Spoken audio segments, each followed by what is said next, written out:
Дэлхийд дахинад тархаад байгаа коронавирусын улмаас Монгол улс тусгай үргийн анхны нислэгээр Ухаан хотод суралцагч оюутнуудыг авчирч байсан. За түүнээс хойш 7-8 дахь удаагийн тусгай үүргийн нислэгийг үйлдэж байна. За энэ удаагийн дугаараар бид тусгай үүргийн нислэгийг хэрхэн үйлдэж байгаа, за хэрхэн зохион байгуулж байгаа, тусгаарлалтад, ажиглалтад иргэдийг хэрхэн хамруулж, за яг тусгаарлах байр гэдэг нь одоо ямар шаардлага нөхцөлийг хангасан байгаа зэргийг бодит байдлаар та бүхэнд хүргэх гэж байна. Анхаарлаа хандуулна. Монгол улс 2 дугаар сарын 1-нд коронавирусын голом тулах Ухаан хотод суралцагч 31 оюутныг авчирснаас хойш өндөр настан бага насны хүүхэдтэй гэр бүл хөгжлийн бэрхшээлтэй иргэд, жирэмсэн эмэгтэйчүүд, эрүүл мэндийн шалтгаантай иргэдээ Сөүл, Токио, Берлин, Москва, Истанбул, Катар чиглэл тусгай үүргийн нислэг үйлдэн авчирч байгаа. За мөн улсын онцгой комиссаас Монголд ажиллаж байгаа дипломат ажилтны гэр бүл, Монгол иргэнтэй гэр бүл болсон хүнийг Монгол улсад ирэхийг зөвшөөрсөн. Тусгай үүргийн онгоц Монгол улсад газарсан даруйд эх орондоо ирсэн иргэд тухайн нислэгт ажилласан ажилтнуудыг тусгаарлалт, ажиглалтад шууд авч байгаа. Энэхүү ажлыг онцгой байдлын үеийн удирдлагын төв буюу улсын онцгой комиссийн шуурхай штаб гардан гүйцэтгэж байгаа юм а.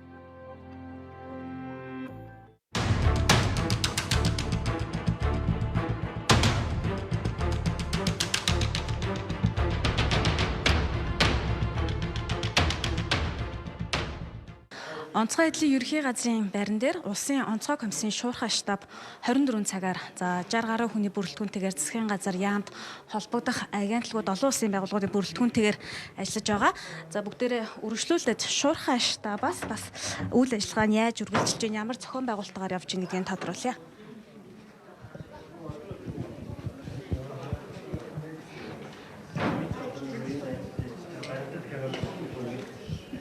За сайн байна уу та? За тэгэхээр шуурхай штаб 60 гаруй хүний бүрэлдэхүүнтэйгээр ажиллаж байгаа гэдэг мэдээлээ. Тэгэхээр ямар зохион байгуулалтаар яаж ажиллаж байна? Манай нэвтрүүлгийг бэлтгэх явцад бол Токио, Сөүл чиглэлийн нислэгүүд бол хараахан бас ирээгүй байгаа. Тэгэхээр эдгээрт яаж бэлтэж байгаа талаар бидэнд мэдээлэл өгөөч. За улсын онцгой комиссийн даргын тушаалгаараа шуурхай штаб байгуулсан.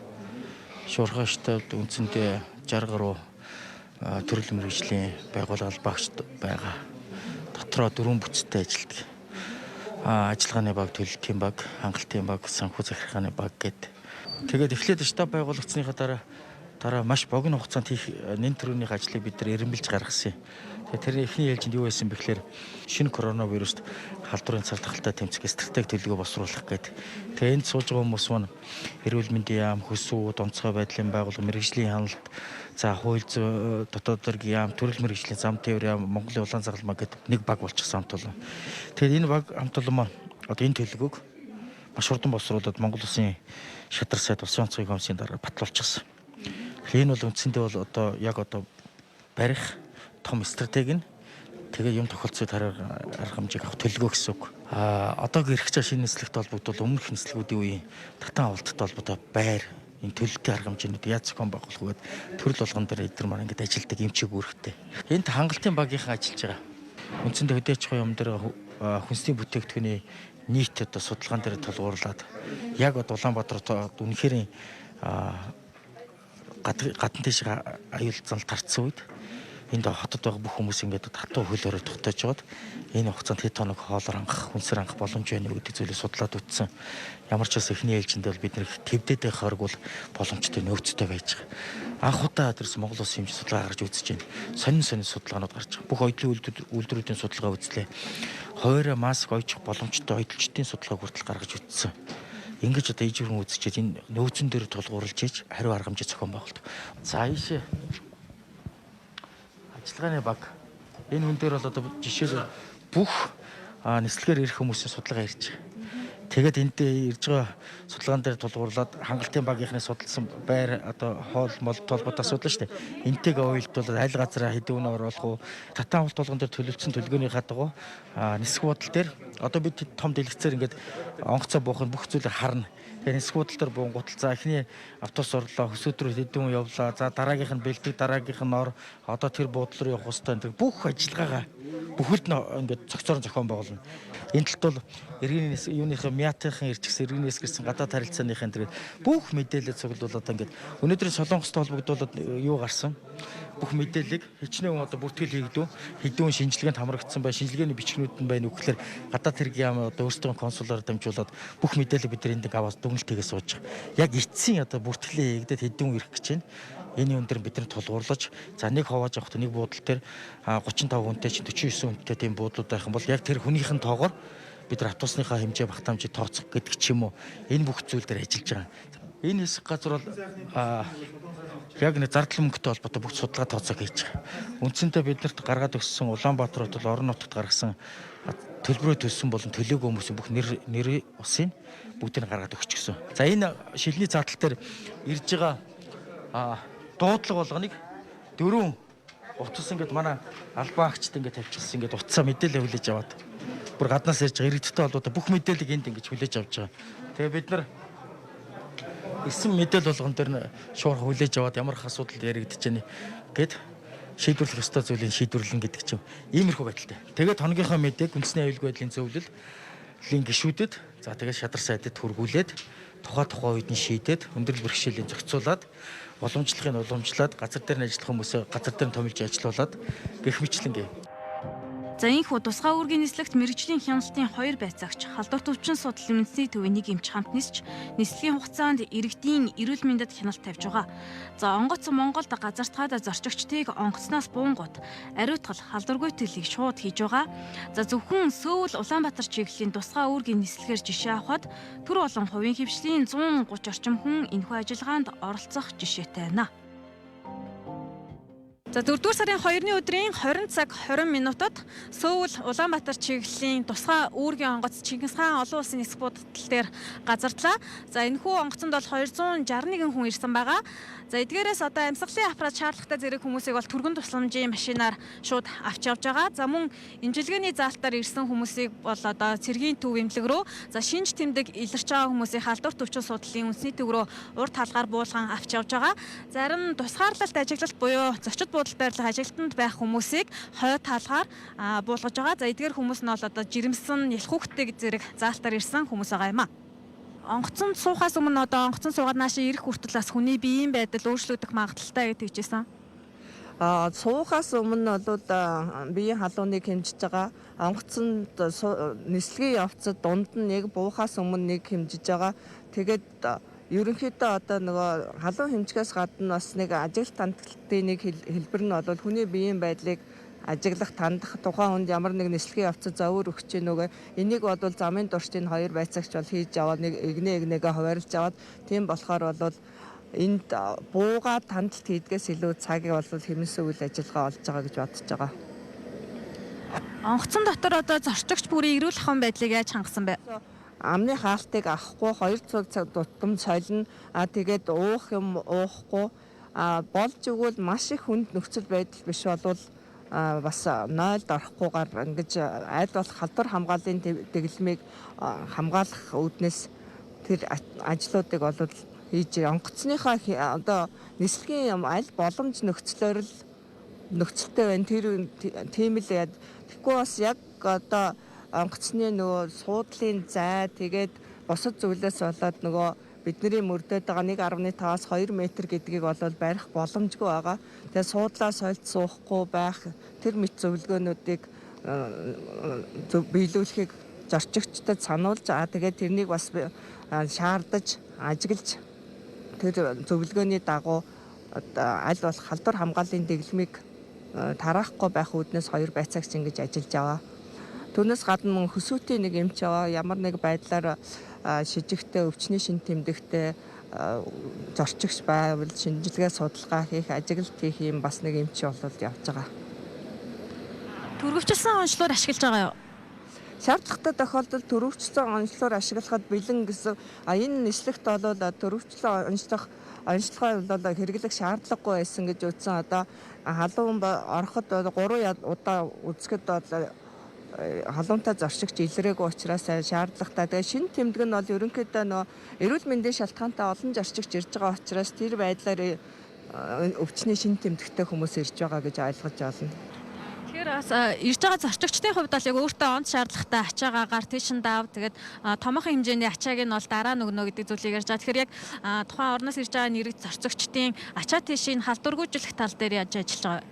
За зорчигчд маань бол хоёр төрлийн ачаа бол авч ирж байгаа. Нэг нь бол гар тийш, нөгөөх нь бол том авартай ачаагаа энэ багаачнд өгөөд орж ирдэг байгаа. Тэгэхээр улсын онцгой комиссээр байгуулагдсан шуурхай штаб дээр хийдэг хурал дээр бол маш олон удаагийн анхааруулга зөвлөмжийг өгсөн. Айл болохоор өөртөө хэрэглэх ажиглалтын байранд байхдаа хэрэглэх зүйлсээ бол гартаа барьж орж ирээрэй гэдгийг бол зөвлөсөн.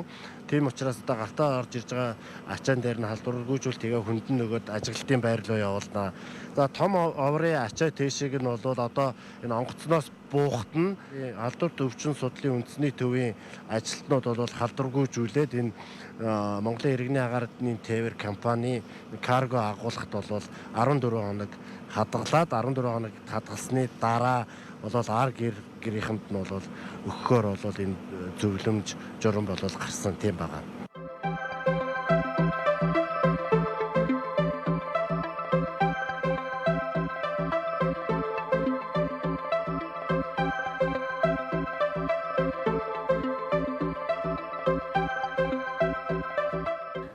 Сарын 2-ны өдөр Сөүл чиглэлийн онгоцоор ирж байгаа зорчигчдын хувьд миний хойно харагдаж байгаа Кентавр зочид буудлын болон Alpha Dream Corporate гэсэн дөрвөн зочид буудалд хуваан байрлаж байгаа. Зарим 4-р сарын 3-ны өдөр Токиогоос ирж байгаа иргэдийн хувьд Токиогийн зочид буудалд нэг дор байрлаж байгаамаа. За эдгээр зочид буудлыг одоо сонгохдоо тавьсан үндсэн шаардлагын хувьд бол мэдээж нэг дор 50 гаруй буюу олон тооны өрөөтэй байх. За өрөө тус бүр ариун цэврийн өрөөтэй байх болон барилга байгууламжид тавигддаг бусад аюулгүй байдлын шаардлагыг хангасан байгаа. За мөн нөгөө талдаа эдгээр зочид буудлын хувьд одоо тухайн тусгаарлалт ажиглалт байгаа иргэдийн 1 хоногийн төлбөр болох 50,000 төгрөгийн бас энэ нөхцөлийг зөвшөөрсөний үндсэн дээр байрлуулж байгаамаа. За зочид буудал бүрийн гадаа бол мэдээж цагдаагийн харуул хамгаалалт 24 цагийн хугацаанд байгаа. За мөн үүнээсээ гадна 21 хоногийн хугацаанд тухайн иргэдээр 3 удаагийн эргэлт оруулах ийм нөхцөлийг тавьж байгаамаа. За бодит байдал нэвтрүүлэг 4-р сарын 2-ны өдрийн Сөүл Улаанбаатар чиглэлийн онгоцоор ирэх 250 гаруй зорчигчдын бас тодорхой хэсэг нь байрлах Кентавр зочид буудлаас үргэлжлэн хүрч байна. За бид зорчигчдыг бас ирэхээс хэдхэн цагийн өмнө энэ буудлын дээр ирээд бас бэлэн байдлыг яаж хангасан байна. За ер нь тусгаарлах байрны орчин нөхцөл ямар байгаа талаар тодруулах гэж байна. Тэгэхээр өнөөдөр энэ Кентавр зочид буудлын дээр манай одоо мэргэжлийн байгууллагуудын төлөөлөл бүгд ажилласан байгаа. За энд заавар зөвлөгөөгөө өгсөн байгаа. Яг энэ тусгаарлан ажиглалтанд орох иргэдэд одоо ямар үйлчлэгийг яаж үзүүлэх юм гэдэг энэ бүх зүйл бол одоо энд хийгдээд бэлэн болсон байна. Яг одоо яг зорчигчтой хүлээж авахд хоёулаа өрөөнүүд рүү норж үзье. Тэгэхээр өмнөх тохиолдлуудаас одоо зарим тохиолдол бол 2 хүнийг нэг өрөөнд байлгажсан. Тэгэхээр одооныхоос бол одоо 1 хүнийг нэг өрөөнд за эсвэл 1 гэр бүлийг нэг өрөөнд гэдэг зохион байгуулалтаар явж байгаа. Тэгэхээр энэ давхарт бол одоо дандаа 1 хүний өрөөнүүд ах шиг байна те. Дотор зохион байгуулалт нь ямар вэ? За сая хэллээ одоо бид нар 1 хүн 1 гэр бүлийг нэг өрөөнд ингээд тусгаарлан ажиглах байранд авахар төлөвлөсөн байж байгаа. За манайх ч одоо бас зарим иргэд маань ах トゥ хамаатан саднараа явж байгаа. За тэнд бид нар оюутан нэг байранд хамтдаа байсан, хамтдаа орно гэсэн бас юм хүсэлт гаргаж байгаа л да. Тэгэхээр одоо тэрний дагуу бид нар бас энэ өрөөнүүдэд байрлуулахар бэлдсэн байгаа. За тухайлбал энэ өрөөг үцхөө хэдүүлээ. За энэ өрөөнд бол 2 ор байна. За мэдээж энэ өрөөнд ах トゥ 2 мөн эхнэр нэг гэр бүлийн 2 ирэх юм бол энэ өрөөнд байрлах бүрэн боломжтой. За нэг хүн ирсэн ч гэсэн одоо энд ингээд ер нь бол нэг хүнийг авахар бас энэ ингээд төлөвлөж байгаа болно. За тэгээд энэ өрөөндөө амьдрах хугацаанд бол одоо мэдээлэл авчих зурагттай байна. За тэгээд цахим орчин Wi-Fi одоо энд сүлжээний орчин бол одоо энд бас бүрэн хангагдсан байж байна. Буудал бүрийн одоо зүгээс хангаж байгаа энэ ариун цэврийн хангалтнаас харилцан адилгүй гэдэг мэдээлэл өгчээсэн. За энэ буудлын хувьд бол бас эхний ээлжийн ариун цэврийн хэрэглүүдийг бол хангаж байгаа юм. Тэгээ энэ буудлын одоо яг энэ Сөүлээр ирэх зорчигчдын онгоц хүлээж авахд одоо өнөөдөр 4 буудал сонгогдсон байж байгаа. Тэгээ энэ буудлууд нь бол одоо өнөөдрийн төвшөнд бүгд эхний ээлжинд одоо энэ гарааны хэрэглэлүүдийн шаардлагатай хэрэглэлүүдийг бид нар хангаад өгчлөө гэсэн юм мэдээлэл өгсөн байгаа л да. Манай ажлын хэсэг очиод шалгахад ингээд цаашдаа иргэд маань өөрсдийнхөө одоо хэрэглээний зүйлийг эргэлтээр авах бүрэн боломжтой. Энэ барилга 21 хоногийн хугацаанд бол хоолой цаанаас авчихна. ариутгал одоо халдваргүйч болт юм өдөр тутмын ариун цэвэр бол өөрсдөөс их гэнэ. За өрөөнийхөө цэвэрлэгийг иргэд маань өөрсдөө хийн. За тэгээд мэдээж одоо энэ газраас ингээд хоёр янзын одоо хогны ут ингээ өгч штэ. За энгийн хог хаягдал бол яг тэр энгийн хог хаягдал устгах журмаараа явчихна. За эмнэлгийн горолтой хог хаягдал буюу одоо бидний хэрэглэж байгаа маск те иргэдийн маань хэрэглэж байгаа маскыг шар өнгийн уутанд хийгээд тэгээ энэ байгууллага маань өөрөө элемент гэдэг одоо эмнэлгийн ариутгал халдваргүй итгэлийн үйл ажиллагаа явуулдаг байгууллагатай гэрээ байгуулсан байгаа. Тэнд нь энэ бол одоо яг зориултынхаа дагуу устгагдаад ингээд явчихна. За хоол авах нь бол одоо энэ ширээ бэлдсэн байна л да энэ шүүгэнүүдийг те тэгээ эндээс иргэн маань гарч ирээд аяг тавга эндээ тавиад тэгээд үйлчлэгээний хүмүүс маань хоолоо аягалж өгөө тэгээ эндээ буцаж авч орохоор ингэж зохион байгуулалтыг хийсэн байгаа. Гэр бүлээрээ орж болох боломжтой өөрөөг нас тийшээ гарч харъя те. За тэгье.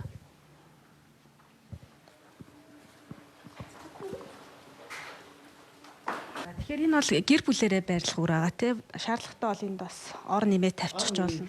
Тий одоо хүүхдүүдэд нь зориулсан энд ор нэмээ тавьчих бүрэн боломжтой гэдгийг бол буудлын захиргаа хэлж байгаа.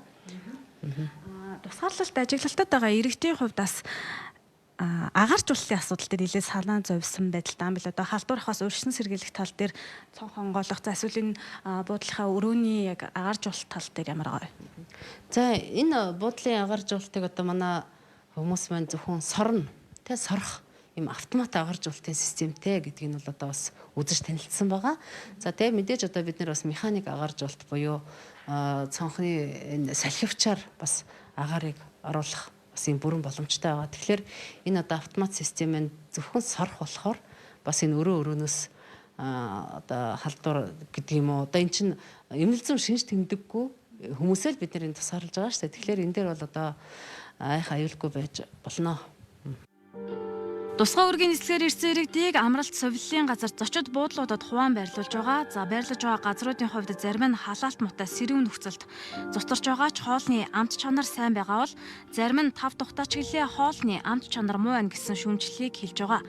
За захиалсан нислэгийн бүртгэлийн дагуу ирсэн ч вэ хүндэтгэх шалтгаанаар тусгай үүргийн нислэгээр ирсэн ч вэ халдварт өвчний үед тосож авсан эх орондоо иргэд баярлаж байгаа ч тусгаарлалт ажиглалтын байрны орчин нөхцөл дээр анхаарахыг хүссээр байгаа юм а.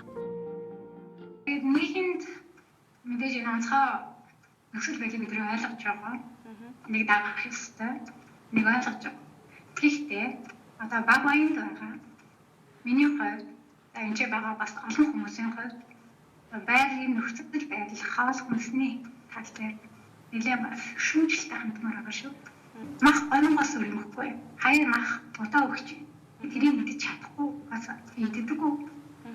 Өдөр болон 3 удаа ингэж өгөхөөр одоо ямар байх вэ? Бодоод үзтээ. Тэгэхээр энийг хүний эрүүл мэндэд тохирсон хоол. Тэгээд одоо фэйс-мессээр янз бүрийн хүмүүсүүдийг хэлж ш. Ингэж болох юм. За энэ үнэхээр яг хүний бас өгтөр тэжээлийг хангаж чадахгүй. Энийг би бол шүүмжлэх хадмаар байгаа. Сайн байгаа газар байгаа би үүсэхгүй. Карантинд байгаа хүмүүсүүд зарим бас их ёс зүйн бус алдаа гаргаж байгаа үйлдэл авир гаргаж байгааг би харсан, ойлгосон, сонссон. Тэрийг би дэмжээгүй. Хамгийн гол нь хаач байсан одоо ямар ч улсын иргэн байсан бэ? Одоо хүн ёсоор хандагдах хэвээр. Хүн ёсоор тэр хүмүүсүүдийг үзэх хэвээр. Тэгэж өнөөдөр чадчих юм. Тийм байр хоолыг өгч чадчих үдгээр л биш юм шиг таа. За мэдээж бүх хүний сэтгэлд тусгаарлалт ажиглалтын байрны орчин нөхцөл бүрэн нийцгэд хүндрэлтэй. Гэхдээ хоолны хувьд илчлэг хангах үйс дархлаа дэмжих үйс батлагдсан жишг зэсний дагуу үйлчилж үүнд тухайн газрууд нь өөртөө баяжуулалт хийн гэдэг хариултыг шуурхай штабаас өгч байна. Бас нэг ганц нэг тийм тохиолдол бол гарсан тий одоо бас тухайн хүний биеийн байдалтай холбоотой ч юм уу одоо хоолнд одоо тэр бүтээгдэхүүнийг идэхгүй байх одоо харшилтай ч юм уу тийм тохиолдол байхыг үгүйсэхгүй. Тэгэхээр мэдээж одоо бас тэр зүйлүүд дээр одоо мэрэгжлийн хяналтын байгууллага за халдвар төвчин судлалын үндэсний төвийн халдвар судлалын мэрэгжлийн хүмүүс энэ тусгаарлан ажиглах байрнууд дээр бас хяналт үнэлгээ хийж явсан байгаа. Тэр үнэлгээний дүн бас гараад бидний гар дээр за холбогдох байгууллагуудын гар дээр бүгдэн дээр нь очисон байгаа. За тэгээд энэ тусгаарлан ажиглах байрны үйлчлэгээ явуулж байгаа аж ахуйн нэгжийн удирдлагт те энэ захиргаанд бас энэ заавар зөвлөмжийг өгсөн байгаа. За энэ дээр хоолны менюн дээр яг аль хэсэгт нь бас энэ зөрчил дутагдал энэ дутагдaltaй тал байсан байна. Энэ бүгд дээр нь бол заавар зөвлөмж өгөөд явж байгаа. Өдрөөс өдөрт тоон нэмэгцээр байгаа хилийн чандаас их орондоо эргэж ирэх хүсэлтэй иргэдийг шалтгаан нөхцлөөр нь харвал жирэмсэн, санхүүгийн нөхцөл хүндэрсэн, эрүүл мэндийн шалтгаантай, богино хугацааны визтэй, ахмад настан, орон байргүй болж байгаа гэх шалтгаантай, оюутан болон бусад шалтгаанаар иргэд ирэх хүсэлтэй илэрхийлжээ. Коронавирустай холбоотойгоор хилийн чандад байгаа олон мянган монгол иргэд их орондоо буцаж ирэх хүсэлтэд тавьсан. Монгол улсын хувьд тусгай үүргийн хит хідэн нислэгийг үйлдээд байгаа боловч өндөр настан жирэмсэн эмэгтэйчүүд нэлэх хүүхдтэй гэр бүл болон эмчилгээний шаардлагаар гадаад орныг зорьсон иргэдээс бусад иргэдийг бол тусгай үүргийн нислэгт хамруулж чадахгүй байгаа юм. Коронавирус дэгцэнтэй холбоотойгоор Монгол улсын хувьд хилээ хааж тухайлбал 2 дугаар сарын 24-өөс хойш бүгд найрамдах Солонгос улстай хийх нислэгүүдээ бол цуцалсан. Үүнтэй холбоотойгоор зөвхөн Солонгос улсад л гэхэд маш олон тооны монгол иргэд Монголдо иргэн ирж чадахгүй гацчаад байгаа юм а. Бид тэдний төлөөлөл болох бат жаргалтай захимаар холбогдож мэдээллийг яг энэ цаг мөчид авч байна. Сайн байна уу та? Сайн байна уу? Сайн. Тэгэхээр таны хувьд бүгд найрамдах Солонгос улсад хизээ очсон бэ? Ямар ажлаар очсон бэ? Би өнгөрсөн 2 сарын 18-нд одоо бараг 45 хоногийн өмнө энэ Монгол Солонгосын дипломат харилцааны 30 жилийн тохиолдуулаад нэг эрдэм шинжилгээний хурлын бэлтгэл ажилгээд энэ яамныхны урилгаад төрөө ирсэн юм а. Яг буцах өдөр онгоцонд суух чийзэж хэлсэн байна. Тэгэхээр мэдээж байх ёстой хоногоос нэлээд олон хоногоор илүү ийм урт хугацаанд ахаар төлөвлөгөөнөөс нь илүү зардал гарч байгаа хамжиргааны зардлаас эхлүүлээд тэгэхээр энэ нь санхүүгийн ямар хүндрэл бэрхшээлийг үүсгэж байна. Хил соёл янз бүрийн нэг мэд хүчрээс ингээд байгаад болоод байгаа шиг байгаа. Энд ингээд Монгол руугаа буцъя гэд төр хугацаагаар ирсэн хүмүүс буцах гэж буцаж чадахгүй ингээд групп байгуулсан өөрсдөө ингээд дийлээд бас ингээд судалгаа гаргаад элчин сайдын яамдаа болон улсын онцгой комитет хүсэлтэд гаргасан хүмүүс маш их байгаа. Яг энэ байнгын энэ сошиал орчинд харьцаж чадахгүй байгаа, үнэхээр уучраа болохгүй байгаа, орох газар байхгүй, байр байхгүй, интернетгүй энүүгээр бүр зарим хүмүүс нь нөгөө саун интернет хоноглоод явж байна. Зарим хүмүүс нь болохоор чинь вакцаал интер энэ галтрэгний вакцаал интер байгаа хүмүүс байна гэж хэлж байна. Таны хувьд хаана байрлаж байна? Би бол асуудалгүй энэ ч нэг жижигхэн гест хаусд ингээд дандаа гадаад утаа өвтэйхэн байж л гайгүй. Цаашдаас хэдийн хугацаагаар хилийн чандад байх нь тодорхойгүй байна те. Та болон тантай холбоотойгоо бусад монгол иргэдүүдийн хувьд ер нь цаашид яа гэдэг төлөвлөгөөтэй ах шиг байна.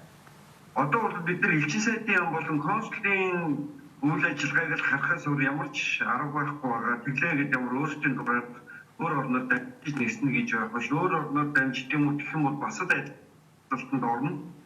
Тийм учраас энэ чинь төвчээртэй хүлээхээс өөр аргагүй байна. Тэгээд элчин консулын болон манай онцгой байдлын албаных онцгой байдлын комиссийн энэ үйл ажиллагаа бас тийм тунгалаг биш, тийм ээ шилэн биш байдлаар энэ ил тод биш байна гэсэн ийм бүхэмдлүүд бас нэлээд байх шиг байна. Ил тод байх ёстой гэдгийг тодтгуул жишээ нь захим сайтаараа мэдээллийг ил тод байлгах гэж ер нь яг тодорхой ямар санал байна? Манай иргэд хүсэж байгаа юмны үгээр бүртгэсэн хүмүүсийнхээ нэрсийг ил гаргаад тэр нэрсийнхээ дагуу дараалал нь онгоцондоо бүртгэж суулгаач. Нэг онгоц ингээ 250 орчим хүн яваад идэг. Энэ нислэгүүдээ ингээд хин яг хизэн болж байгаа гэсэн ийм ошиг дараал байд юм уу гэсэн ийм юмыг ил болгох гэдэг хүсэлтийг маш их явуулж хэлж байна, шаардаж байна. Тэгээд тэр нь бас цаагаараа ямар юм болох юм бэ? Тэгээд би ямар элчингийн ажилтан биш. Манай элчингийнхэн консулын өөрсдөө мэдээд бас сайн зохион байгуулалтыг хийх байхаар бизнес ажиллаж байна.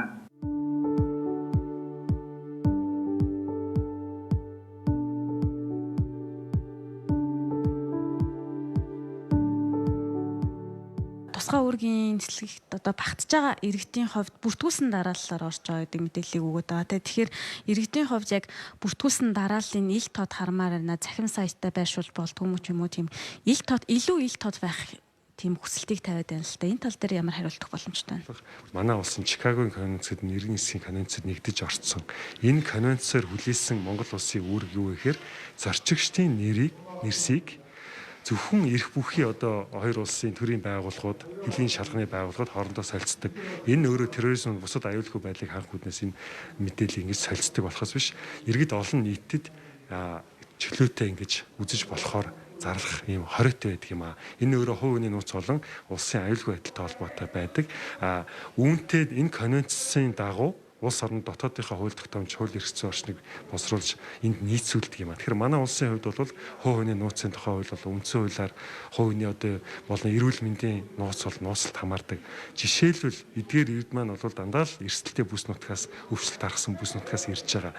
Энэ иргэдийн мэдээллийг бид урьдчилаад ингээд хууль тогтоомж зөрчөөд одоо зарлахад хэн нэгэн иргэнээс одоо халдвар илэрлээ гэхэд тухайн иргэний мэдээлэл нь ил тод байна. Энэ өөрөө тухайн иргэний болон тухайн хүний одоо нэр төр аюулгүй байдалд сөргөөр нөлөөлдөг юм аа. Тэгэхээр ийм эргэцсэн үндслүүд байдаг. Тэгэхээр энэ олон улсын хоорондын одоо Чикаго конвенц буюу конвенц хүлээсэн үүргээ зөрчснөөр ямар асуудал үүсгэхээр зөвхөн дотоодод асуудал үүсэх асуудал биш.